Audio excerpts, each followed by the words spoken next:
오늘 5월 첫째 주일에 주시는 말씀은 신약성경 누가복음 14장 15절부터 24절까지 말씀입니다. 무엇이 인간을 행복하게 할 수 있습니까? 라는 제목으로 은혜 나누고자 합니다. 5월은 만물이 새롭게 수생하는 축복받은 계절입니다. 특별히 가정의 달입니다. 가정은 행복이 피어나는 작은 천국입니다. 본문의 예수님께서 한 사람의 파티를 소개하시면서 무엇이 인간을 행복하게 할 수 있는가 보여줍니다. 그것이 무엇입니까? 예수님의 말씀은 한 번은 바리새인 교인의 집에 초청을 받고 음식을 잡수시는 자리에서 하신 말씀입니다. 부자나 높은 사람들을 파티에 사람들을 초청하지 말라. 사람의 파티를 벌이는 진정한 의미는 대가성이 없어야 되는데 내가 저 사람을 초청하면 다음에 나에게 무엇이 주어질까? 어떠한 대가가 올까? 라고 생각을 하면 사람을 초청하는 원래 목적과 마음과 분위기에 어울리지 않는다는 것입니다. 파티의 진정한 목적은 주인의 마음을 기쁘게 하는 것입니다. 그것 외에 다른 마음이 있으면 안 된다는 이야기를 실제로 유대인들의 결혼 파티를 들어 말씀하십니다. 본문에 큰 파티가 나오는데 왕에게 자기 아들은 그 나라의 상속자이며 자기의 모든 것이다. 그래서 그 아들이 이제 결혼을 앞두고 아버지인 왕에게 얼마나 큰 기쁨이었습니까? 본문에 예수님과 함께 음식을 먹는 사람 중에 하나가 이 말을 듣고 이런 말을 했습니다. 하나님의 나라에서 떡을 먹는 자는 복이 있을 것입니다. 이 세상에 많은 파티가 있지만 결국 하나님 나라에서 베푸는 파티는 이루 말할 수 없는 큰 기쁨을 준다는 것입니다. 그런데 문제가 있었습니다. 그들은 메시아가 이 세상에 강림하시면 제일 큰 파티를 베풀 것인데 이방인들이나 죄인들은 그 파티에 참여할 수 없다고 생각했어요. 오직 유대인들만 참여할 수 있다고 믿었습니다. 이어지는 예수님의 이 파티 비유는 바로 여기에 제동을 거시면서 이러한 이야기를 들려주셨습니다. 옛날에 왕이 있었는데 권세가 있고 재산이 많았다. 이제 파티를 하는데 사람을 초청해서 깜짝 놀라게 해야 된다는 것입니다. 그래서 즐거움을 더하게 하려고 하는데 모든 것이 준비되어 있다는 것입니다. 파티를 주관한 사람은 마태복음 22장엔 1절 14절에 임금으로 묘사되고 파티의 성격도 결혼 파티로 되어 있습니다.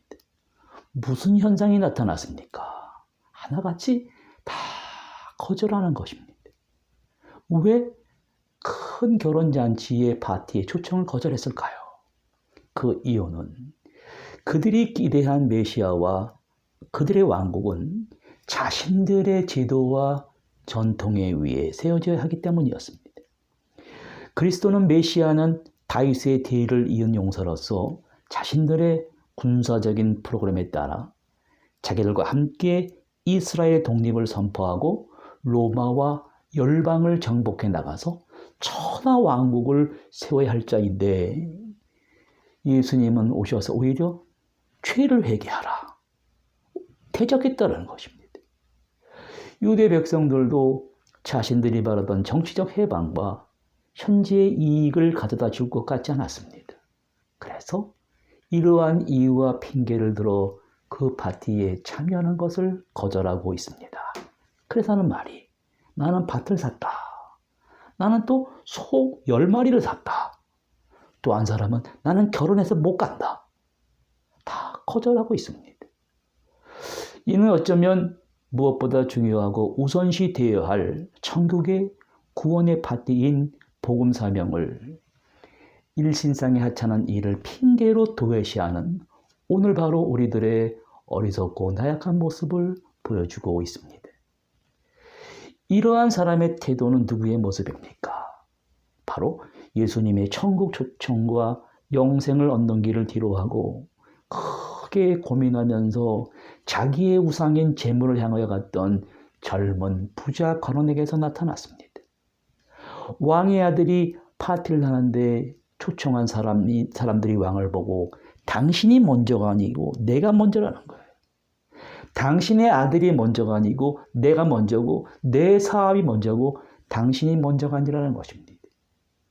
파티에 초청을 받은 사람들은 사람들을 초청한 주인의 기쁜 마음이 먼저임을 알아야 됩니다. 그런데 그것이 아니라 자기의 이익을 세우는 거예요. 그러니까 못 간다는 거예요. 파티에 초대한 사람의 마음을 아프게 하고 있습니다. 하나님의 구원을 베푸는 집이 텅 빈 파티가 되어버리고 말았습니다. 파티에 오라고 초청을 했는데 자기 이익과 핑계를 앞세워 참석하지 않고 텅 빈 파티가 되어버린 것은 오늘 우리에게 무엇을 보여주는 것입니까? 인간의 지성은 자연이 인간의 자연을 지배하는 새로운 세상의 문명에 이기를 장려하고 이 세상을 첨단의 정보를 제공하는 컴퓨터들로 인공지능 컴퓨터들로 가득 채웠습니다. 이 컴퓨터들이 너무나 유용하고 필요하기 때문에 사람은 컴퓨터를 제거할 가능성이나 인간이 만들어 놓은 인공지능 컴퓨터에 종속될 가능성을 보지 못합니다. 인간은 과학적이고 창조적인 자신의 마음의 착취에 순순히 따르면서 부자 관원처럼 눈부신 성취에 스스로 도취하고 있습니다. 인간이 자연을 지배하게 되었다는 점을 자랑스러워함에도 불구하고 인간은 재앙을 부를 수 있는 인간의 본성을 관리하는 방법을 배우지 않는 한 희생자일 뿐입니다. 그러면 텅 빈 파티의 문을 닫아야 됩니까? 아니면 채워야 합니까? 성경은 스스로 도취하고 많은 부자 청년과 바리새인들과 석인과 같은 인간의 본성을 관리해 줄 방법을 이렇게 제시해 줍니다. 본문의 큰 파티를 주관한 왕은 아무리 사람들을 초청해도 오지 않자 분노하셨습니다. 종으로부터 보고를 들은 주인은 그들의 사유가 불가피한 것이 아니라 핑계에 지나지 않으며 그들의 행위는 상호 간의 인격적인 관계를 깨뜨리는 것으로 판단하고 분노하셨습니다. 그래서 마태복음 22장 8절에 이런 말씀해요. 처음 초청받은 하나님의 선민인 이스라엘과 그들의 지도자들에게 그 초청은 무효화시켜버렸습니다. 그러나 본문의 왕은 텅 빈 파티를 지을 방법을 소개했습니다. 파티의 자리를 비울 바에야 차라리 형편이 어려운 사람을 청하라고 하십니다. 파티를 썰렁하게 텅 비워둘 수는 없었어요. 그래서 빨리 시내와 골목으로 나가서 가난한 자들과 몸이 불편한 자들과 시각장애인들과 다리 저는 자들을 데려오라. 이 사람들은 버려진 존재들이라는 거예요. 돈이 없어 밭을 사지도 못하고 말이나 소도 사지 못하고 장가도 가지 못하고 파티에 초대받지도 못한 자들이다. 그러나 궁극적으로 이러한 사람들이 파티에 참여하게 될 것이라는 것입니다. 이들은 바리새인들이 혐오하던 죄인들이었습니다. 왕의 분노는 부자격자들에 대한 무조건적인 갑절의 호의로 나타났습니다. 스스로 의인이라고 하던 종교 지도자들은 예수님을 거부하고 예수님은 세리와 사마리아인과 같은 죄인들의 친구가 되셨습니다. 이제 왕의 명령을 받고 종들이 텅 빈 파티에 아무런 능력이 없는 소외된 사람들을 불러다 자리에 채웠습니다. 그리고 주인에게 이렇게 말했습니다. 주인이여, 명하신 대로 했는데 아직도 자리가 있습니다. 주인이 다시 종에게 말합니다. 가까운 시내와 거리가 아니라 길과 산 울타리 걸어나가서 사람들을 강권하여 데려다가 내 집을 채우라.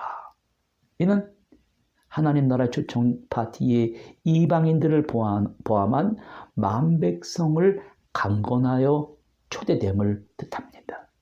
그러나 원래 와야 할 사람들이 오지 않았어요. 생각지 못한 이방인들과 백부장들과 귀신 들린 딸을 둔 가난한 여인이 왔어요. 그러나 본문은 그러한 몸이 불편한 사람들과 이방인들을 다 불러서 내 집을 채우러 가십니다. 그래서 세리와 장기들과 가난한 자들과 이방인들, 하나님 나라에 들어갈 수 없는 주인들이 파티에 가득 찼습니다. 왜 이러한 부탁을 하시는 것일까요? 아들 위해 베푼 큰 파티의 자리가 가득히 차기를 바라는 마음이기 때문입니다. 바로 이 마음이 아버지의 마음입니다. 이 초청에 응하기만 하면 됩니다.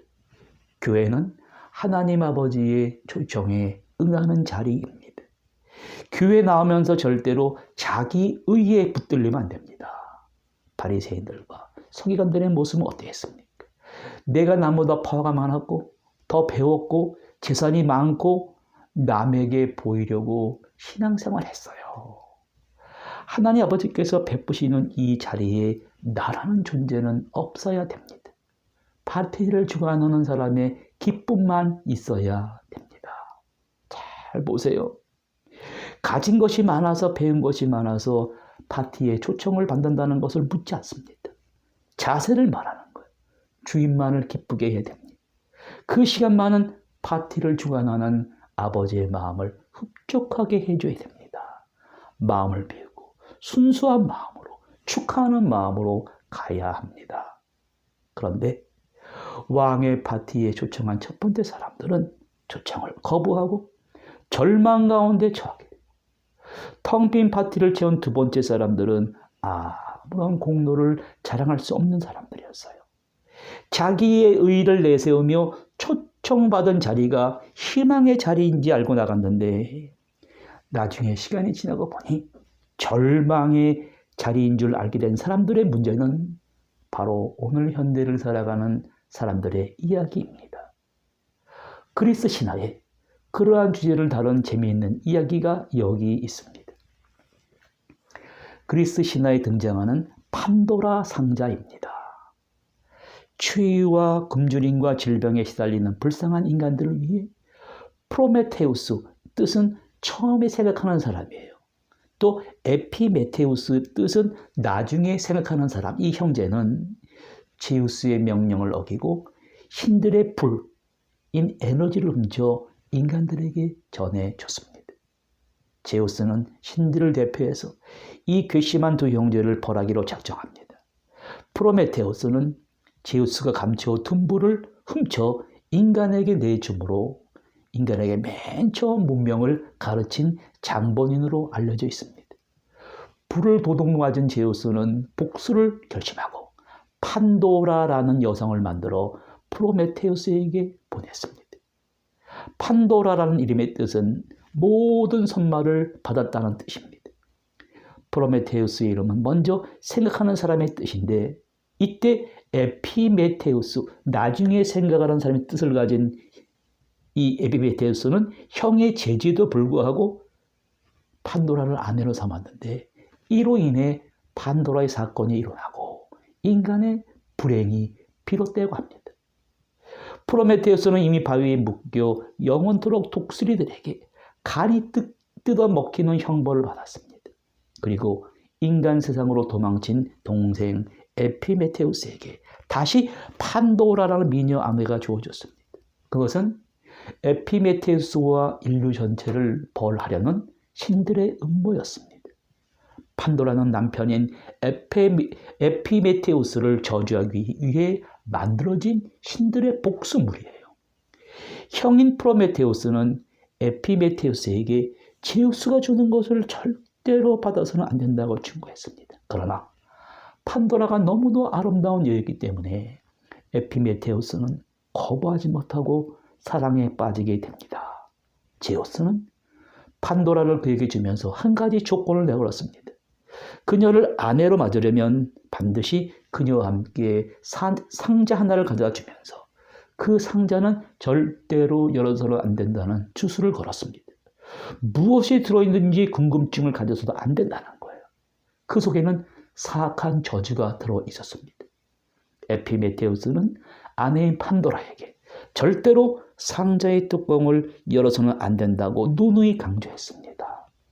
그러나 호기심이 많았던 여인 판도라는 남편이 없던 어느 날 더 이상 호기심에 참지 못하고 상자를 열었습니다. 그러자 그 안에 있던 온갖 인간의 악한 것들이 다 튀어나오는 거예요. 가난과 질병과 전쟁과 죽음 같은 모든 나쁜 악들이 순식간에 온 세상으로 퍼져버렸습니다.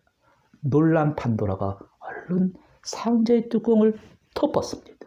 그러나 이미 때는 늦었습니다. 한 가지만 빼놓고 모든 것이 다 빠져나갔습니다. 유일하게 남겨진 것은 희망, hope라는 것입니다. 그래서 세상사가 아무리 어려워도 인간에게는 언제나 희망이 남아있다는 교훈을 전해주게 되었습니다. 세상에는 결코 열어서는 안 될 판도라의 상자가 있습니다.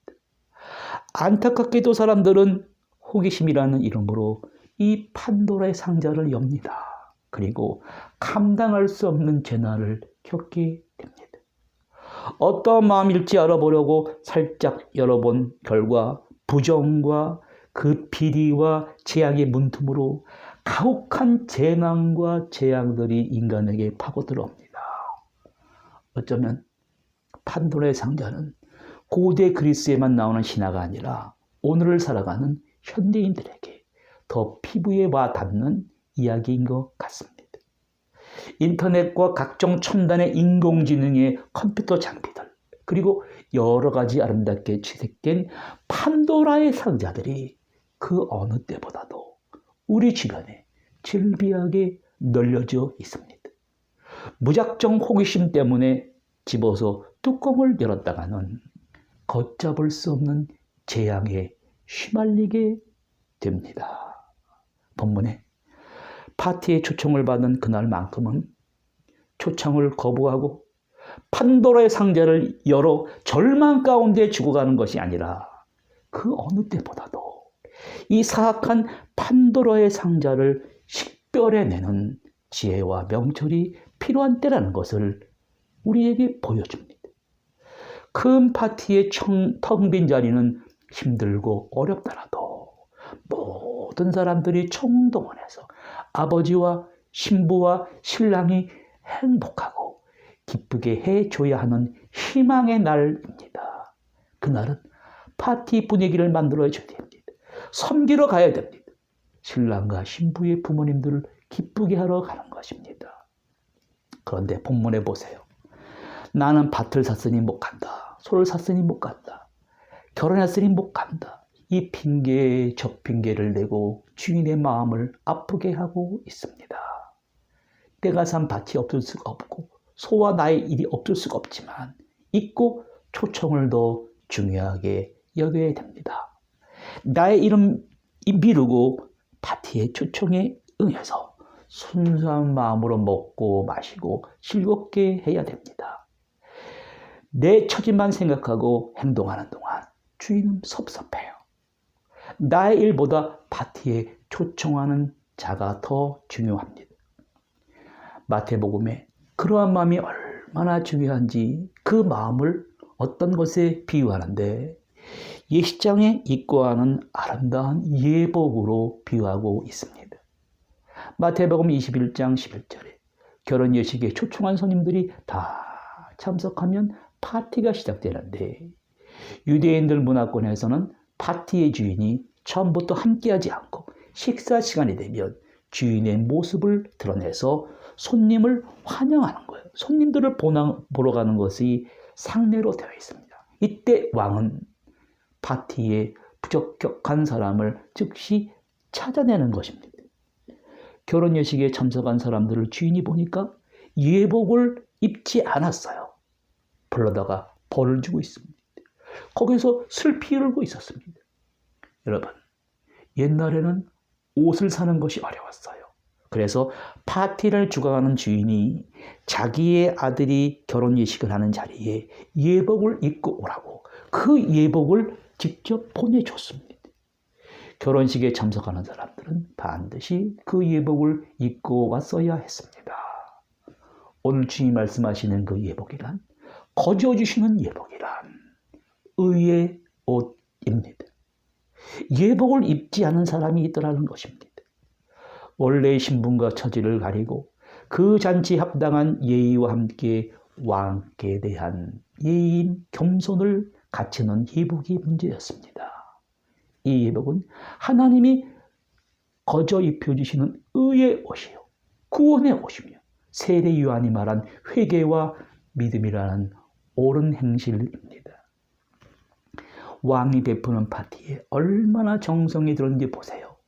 마태복음 22장 4절에 나의 소와 살진 짐승을 잡고 모든 것을 갖추었다는 거예요. 천국 복음은 모든 사람에게 구원을 주시는 하나님의 능력입니다.